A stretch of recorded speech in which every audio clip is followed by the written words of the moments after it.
لسر هلا سكايبي سياسة مدار سيامند حاجو لألمانيا بمربع وامستا سيامند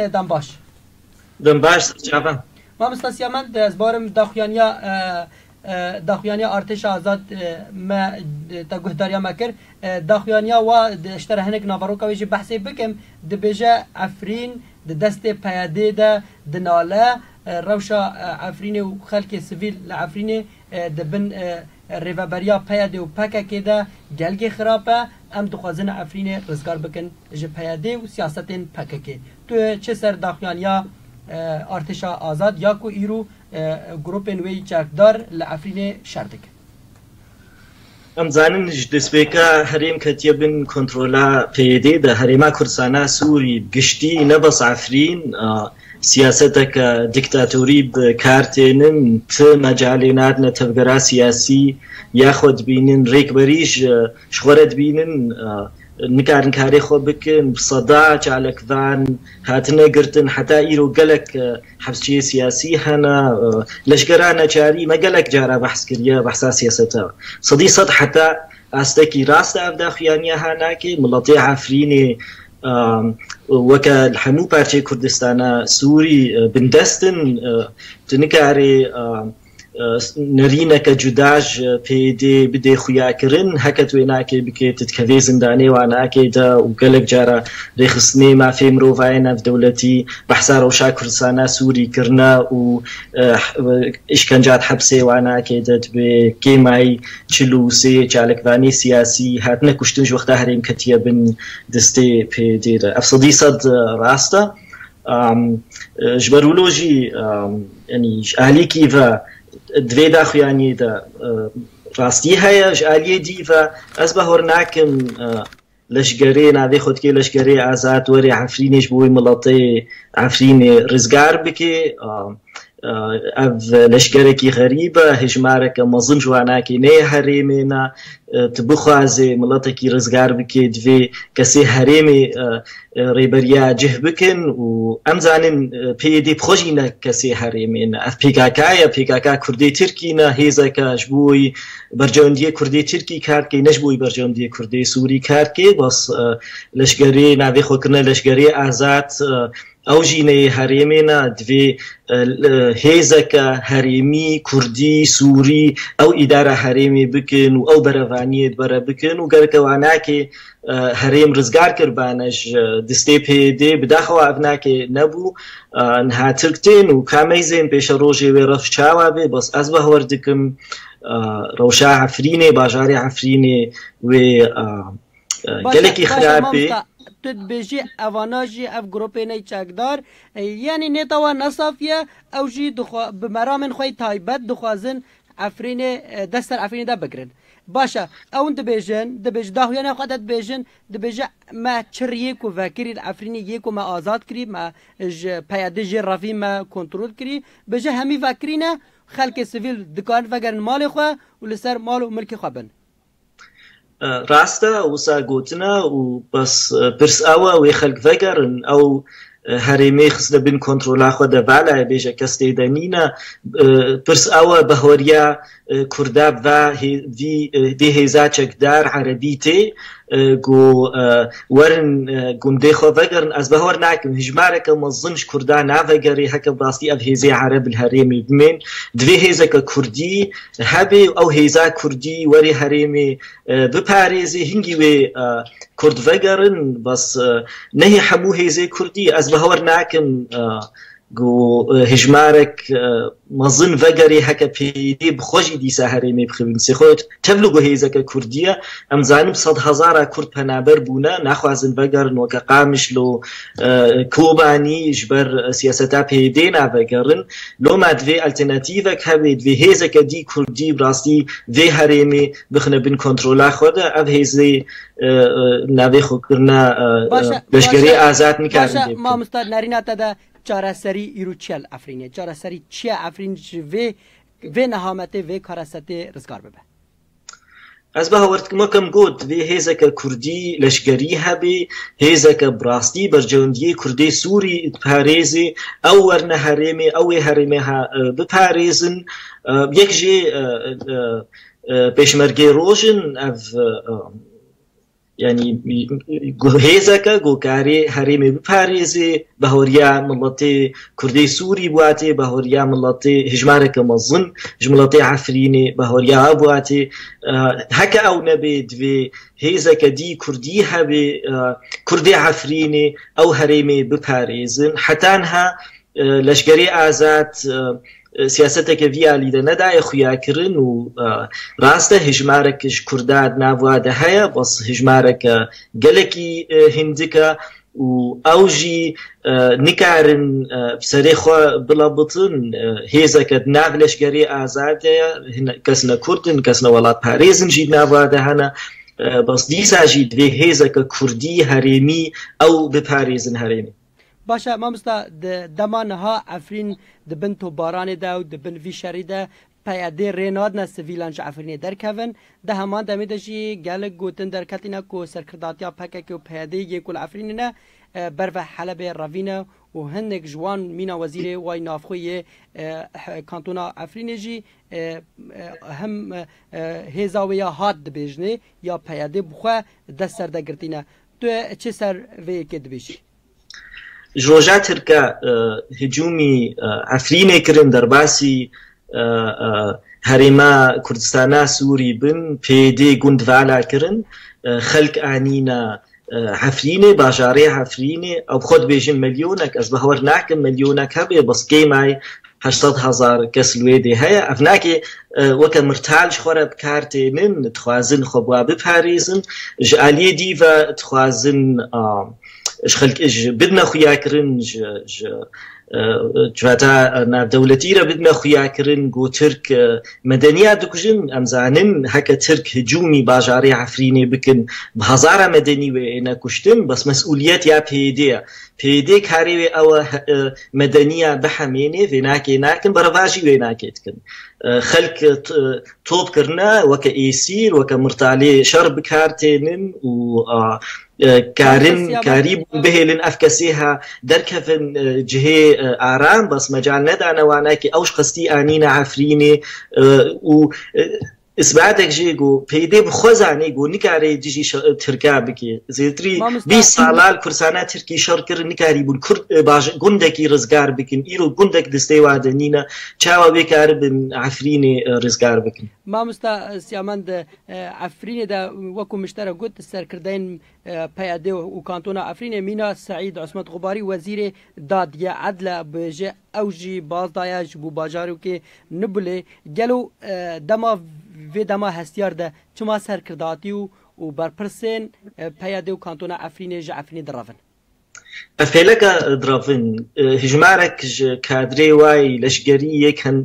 كنديل يه PKK يه كردي تركي رافين بري دحفتيا هجمارك رافين و قالك كسي بربرسيار يه زاروي خودر خستن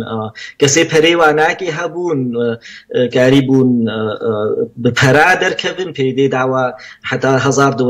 هر شخصكي تكريه دخواز در كبه جعفريني جبر بيدي زاني نكاري عفريني بكري از بهور ناكم زيدتري حفتيكي بلكي چند روجكي ديجي عفرين بكري دستي تركاتا و اف زاني بيدي و PKK هدفاوي ناكي نبو براستي وقتكي دريج عفريني دا شربكي و بهور ذكر وككوباني بلكي چند حفتيكي برخو بدن امريكي ورن آريكاري وار يعني روسيا ستاخو بكن يعني بلكي تسليمي رجيمي بكن رجيمي ابنكر ناخو بيشيد خصن تسليمي رجيمي بكن وكي دي اختار رجيمي درباسي عفريني نبو قوتن بلكي دختك ناف دولتي تركاب بشاري خو بسكنيني وبهور نتكل قو افشر وي بردوام بي اجبرولو و PKK بخوزاني بو نكاري برفاني در عفريني دبكي باشا ما بستا پیاده بخوا دبیجه ادعاء جدکه کو او برافانیه بر خلق سویل دادکن لی کسی دناو ریزن یا پگه ارتشا هزا پیاده یا چکدار یا الافرین قاشو برافانی بر افرین دادکه جبو پیجی مال پرگا کردی بناو روژاوان یوز گوتیه زانیاری بدزی دایناوان دبیجن افرین دا سرکرداتیا پککی و پیاده خواه جورین تاری دا ودشیره فرمانا ده جوان و خورتن و اوین کو بناچاری برینه لشکریا خواه وان ددنه کشتن که چو خورتن سویل و ین به گناه الافرین وان ددنه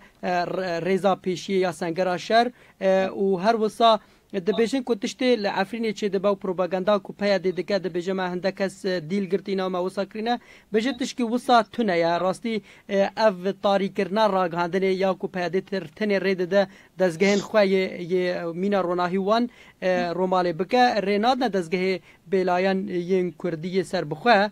در باسی ناو افرینی ببه و وی شهری رومال بکه دبیجن تشتی وصا دبه لی پیاده وکو مشترکوتی ادعا دکه دبیجه ام ولاتیان لعفرین د پارزن لی و حتی نها هیروژی 7 کس به ماین چاندی لعفرین هاتینا 6 هاتینا کشتن 7 جی بریندار کتینا گلو تو چه سر و ادعا دبیجی نها از بخوازم سویلا بپاریزم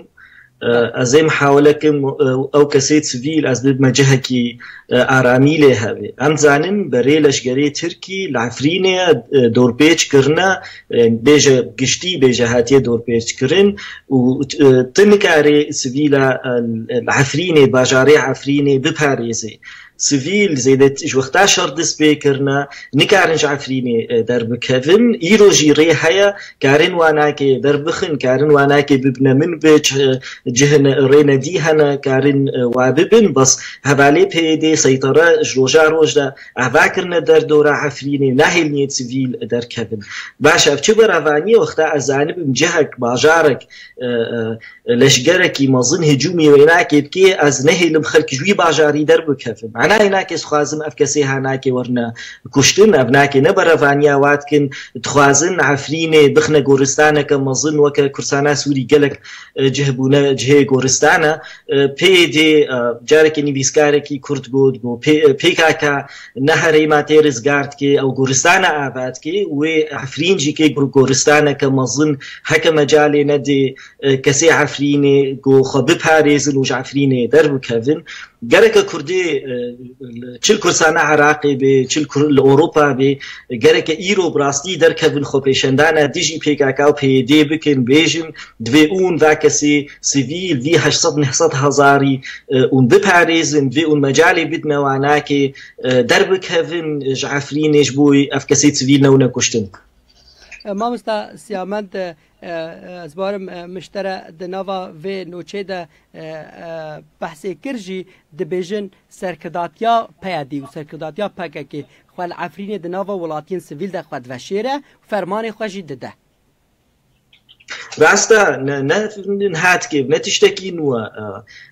دسبيكا تركا وقت هذه الشركر جرك هبالي يبيجي ويبيجي جليت سيفيل لخوكرن وقالك وينهنا هاتنا نشركرن وفيديو هنا دبيجن دبي أن جليت سيفيل خودكن جبر أمزانن ترك سيفيلا ناكوجن يعني هايجي هنا كي معي أمزان هجمارك مظن سيفيلا هاتيه كوشتن بس جبرولوجي ما جليت سيفيلا خوكريا لكن نتشتكي نوش دسبيكا شريعة فيني ما مستاسیامند راپورت ما بلکو تا گهداری کرد بجه درجه 40 سالی پککی هول دایه روجاوای کردستانی هر بهل وکو هرمگ میدانگ رژیم باعث را و هر دخواستیه پایکرین رژیم بپارزده و خدمت رژیم و خدمت اسد کروباف هر دگاه بکه و هر دخواستیه کرد کولا بنو دبن ستما رژیم باعث دبه تو 40 سر ویکد بجی حدا كي راستا أبقوتني هناك صدي صدس بك شورشا سوري لفهاتنك نقبنا نظامي دا حزب بعث و PDP PKK هبو جوهريمي بباريس نواناك بس چقا سال در باس بو شورش دریش بو بهتر پیده کاری بو خوش نظام رزگار بکه پشتی آریکاریا امریکیا داوانا که آریکاریا لشگری گو دیجی داعش کار بینن پیده بهور کر گو براستی کاری هنکی آزاد نظام سیاستا خو بکێ ئەس بەهۆردکەم نەوەکە تێگوتن سەدی سەد بن کۆنتڕۆلا نیظامێ دەبوون ینی ژبەر چقا دەسیلاتاوا زێدەت بوو دانوسانێوا بروسا بە ئەمریکیارە باشتر دبوون ولۆ باوەردکردن گۆ ئەو کارن دووری دەختا سووری و خواستن سیاسەتەکە سەربخۆ بکرد بەس بەهۆریامدا فەرق نینە چ بن کۆنتڕۆلا نیظامە سووری دەبژی یانی یا پێدێ دە پێگاکا بژی هەردوو سیستێمەوە یەکن ئیدیۆلۆگیاوە ناکێ یەکە سیاسەتاوە ناکێ یەکە هەردوو مڵەتەی خوا بندەست دکن هەردوو سیستێمی دیکتاتۆرینە ژبەر ولۆژی فەرق زێدە نینە ئەس خوازم بەستی تشتا بێژم دە هەڤالێ بەری من ئاخرین کاک محەممەد نەبی بەحسایەکی تیا کووردا کرد دوێ ئەمش بیر بکن یەکیتیا کوردی ڕاستی یەکیتیت نکارێ پێکاکارە بکێ وەکە ئەس ماتمای بمێنم وەختا بەحسایەکی تیە پێکاکا پێدێرە دکن وەکە یەکی شۆڕەشوانی سووری عەرەب بێژێ دوێیەکیتی بەشار ئەسەدران بکن تێچاوە یەکیتی بجرمێکی وەکە بەشارە بکێ و پێدێژی و پێگاکا ڕێخستنەکە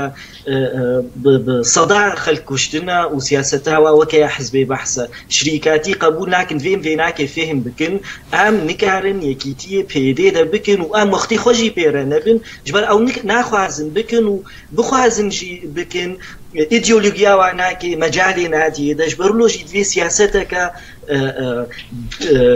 دووری وەیەکیتیە سەرێ خوا ئەم بکن ئازاد بکن کەسەی نەپێدێرە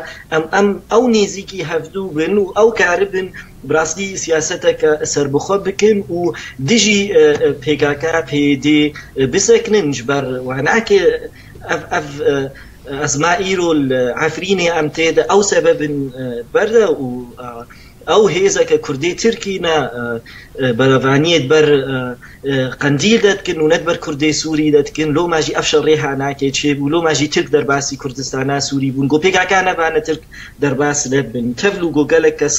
هەنە نەرینەکە دی جەمواناکێ هەیە بەس ئەس سەدی سەد زانم ترک دەرباس نێت بوون گۆ پێکاکە سەیتەرە سەر هەرێمامە نەکردبانە و یادیە کاک دلدار گوت دلدار بەدرخان کاک دلدار بەدرخان گوت عەفرین هاتیە فرۆتن ئەس بەهەوەر ناکەم عەفرین هات بێ فرۆتن ڕاستە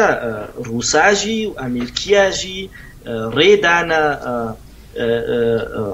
لەشگەرەی ترکی دەرباس ببن بەس ئەمزانن گۆژدەستپێکێدا ئەمریکیە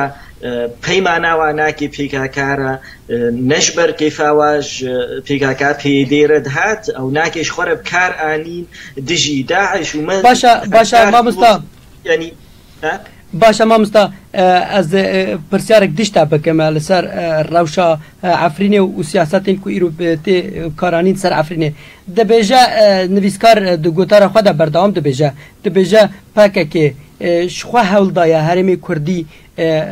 وەک وەکالەتش دەستی ڕژێمی بریاک و بپارێزە هەتا وەک ئەمینە ئەمانەت کە ڤاگەرینەژ ڕژێمێرە و چ لە بۆ تەفگەرە کوردی لە هەرێمی کوردیژی تون نەبکە و قڕ بکاتە یعنی ئەم بێژن حتانها وەختی یەک و پارێزەرێ پایکەرێن ئەسەد بە و هەرێمی کوردی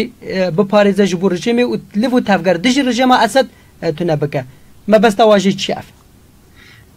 ئەس وەکەم گوتیت بەهۆریاندا دەستپێکە شۆڕەشێ دەستپێکە پەیمانە سووریرەکردن وەکە وەکالەت بوو بەس دووەختێ چاڵێ دەرباس بوون پێدێ هەن و هێزاوێ ناکێ چێ بوو و کاری بوو سیاسەتەکە بەرەڤاجیە سووری بکێ و پێکاکارێ خستنەکە گۆچوو جهەکی حتا ژێتێت خوازێ تێدە بمێنی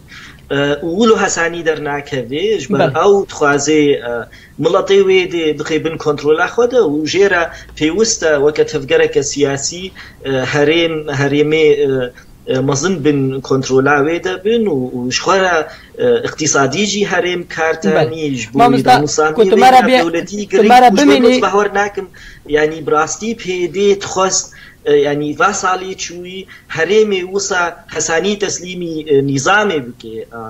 پیکری اسد دپاراستن اجبر ندخوز شرک نقبینا و اسد چه ببی بس راست جیش علی دیو وقتال پیکاکا یعنی پیدی طنگوری بکوی بن دختیدا مستعده وهری ما بدی نظامی بس نبدی هیزک دی یا کردی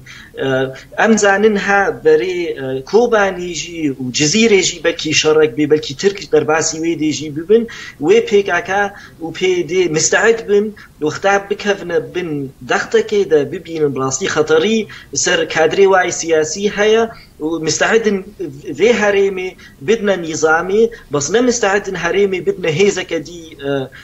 كردي جبر بيمانك واهي جالي كيف جالي ديفا جبر فا كردي افكاسي دي تفكرا سياسي نابيني وكبشك تفكرا سياسي كردي او خطنيد بينن كرد او خطنيد بينن جو بيوستا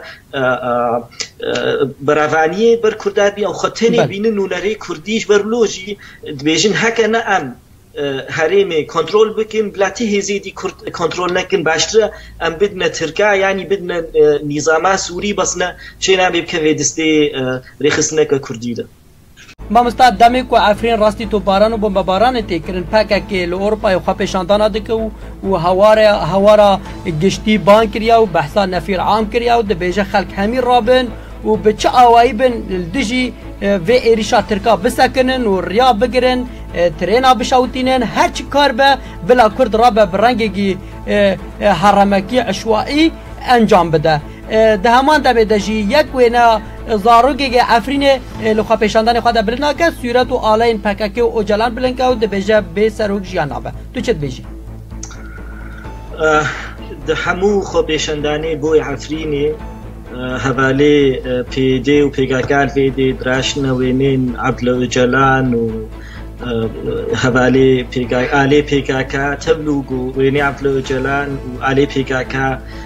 منحكرين البيدريش بر وكون زانين وكري خصنك رهابي تي ناس كرن بس ابناكي يعني خيايا راستي ام دوباره دكن افهيزا هاناكي نشبوي عفريني برافانيت كي نشبوي كردي سوري برافانيت كي مهوانيت برينها قوت سبب چنا بس جاليه ديفا زراري دكهين نخوب راستي زانين افچند خو پیشندان کن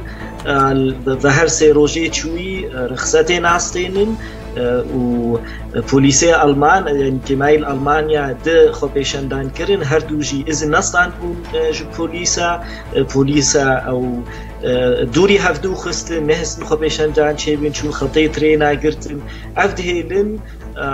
ملتی آلمان کو سمپاتیکا وعناکی هبوج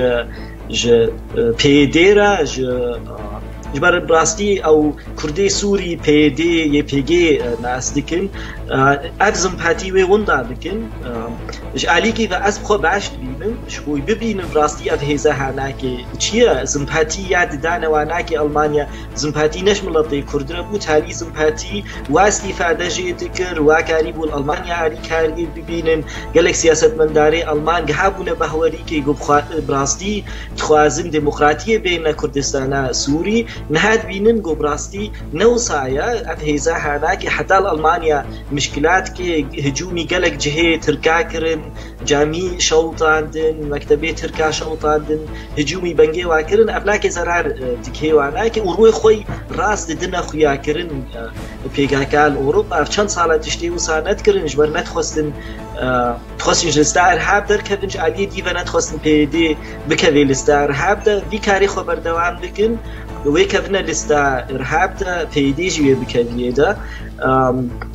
جبر له زرارك مظن دكهين نخو زراري ناكهين قد يا كردي جبر زرار باوريان ده بهتر ناكهين نكارن بكهين قد يا كردي جبر كرسانا سوري براستي تستفادة نكن غيري جو بهتر نيفي كردي سوري جوالاتي خودر كت أو سببكن برده بسوي زراري بكهين نخو وأست بينم أبناكي روي واي راس دي خويا كرن و ألمانيا كيماي حكومتك نو هاتي سر حكم وزيرك نو نحكو وزيرك نو قالك هشكا يكي راستا وزرار بكه في ديل أوروبا وصالح مسلم بلكي چند هيفك دي نكار بيسر بس دو أوروبا ده هري وري باشا ما مستا سيامن جبور روشا عفريني چش أنا كسيتي خواستن باوريام ده أنا كسي دسبيكي ده شاشيتي كرن چند أخياني درخستن تدقوقي يعني قالك مسؤولي أنا كسيت جي بي دي بهتر أجرج دبي وأنا كيد شو يعني برنجة كيد قوتن جرك أم هرن شريت ركابكن أصبح وردكم قالك إخراب وأف موقفي هذا برفانيد بر سياسة بي دي تكل هناك مسؤولي أنا كسي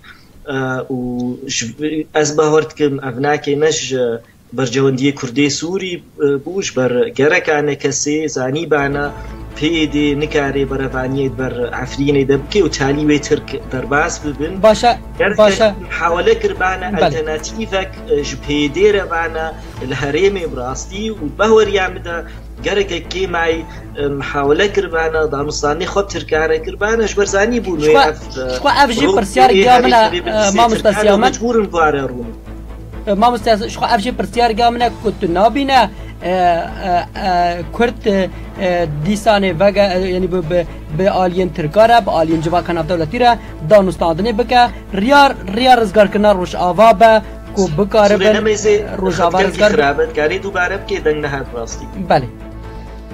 من برسيارا من عين فكراته وخجبو براستي كو تنابينا كو دويكو أم ترکاره بکفنه دانستاندنی به جواکا ناف دولتی را که جبو ام بکاربن عفرینی و روجاوای کردستان رزگار بکن صديصت وتبي راوا از بري سي حفتيا از الاسطنبول كيبوم مركزك زانستي از دعو كربوم جوي محاضرة بكم انا كسي قيامت لسري مراكر وقلت نشينا بيتاري حاضر به يعني تبلغوا نجهك حكومي ومركزك الثقافي از دعو كربوم وصا كتبونا انا كسي كتبو بن بندورا پیدی ده گونما سرکردین پارتین انا کسی چید بو هر اسطنبول محاضره که مرکز که زانستی بدن اونها مجبوره يعني بشتي هریم كتبن دستی ترکاده تبكير دانستان که تو بخوازی هری بکوی بن کنترلات ده او طاقتا انا کسی های هری شری ترکا بکی نا طاقتا و ناکی نینا میکاری دی شری ها بکی و چه بکی گرک دانستان دن به ترکاره بکی میزینی چرنگی کارن هرين بكذا بن كنترولا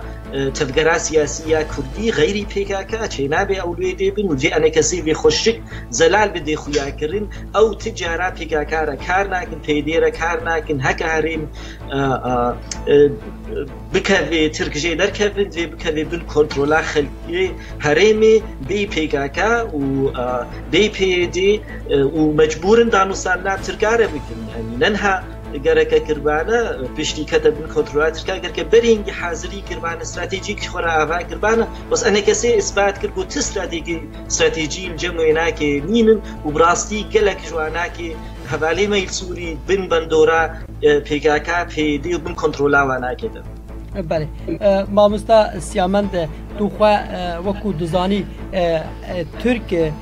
امکارن بیشن اگر گلوپا کسک ج دولت زلهز مینا روسا و ترک امریکا نبری بیا در باسی افرین نبو یعنی دبکو کرد ریگچاره گی ببینه حوجه دانستاندنی و دیالوگی ببه جبوکو افرین و رجاوه کردستان رزگار بکه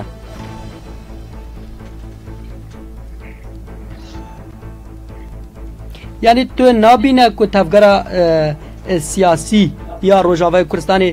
پیدویاوه و پیوستیاوه لیوگرگی هیا و د سیاست خو استراتیجیت خود جبو رزگار کردن افرینی صديصت لیوگرگ پیوسته بيشيد في موقفي خوش زلال بدنا خويا كرين همبري بيدي وبهور يعمد دوي دفجوي يكيتيا كردي براتيا كردي برتن دوي بيدي وكا هيزكا كردي تركي بو جبوي برجوندي بيغاكا كاركي نجبوي برجوندي كردي سوري كاركي دوي بيشي بيناكي نا بدنا خياكرن وبيشن ام بيكاكارا ام نكار كار بكن جبر او نمستعد ونكارن بتفجري ديرا كار كنا بن كنترولات بتبي بيشي افناك زلا جاليه دي وقت قلت ريفجرك لازم براستي ميزين باشا افهريمي ايلو ند دستي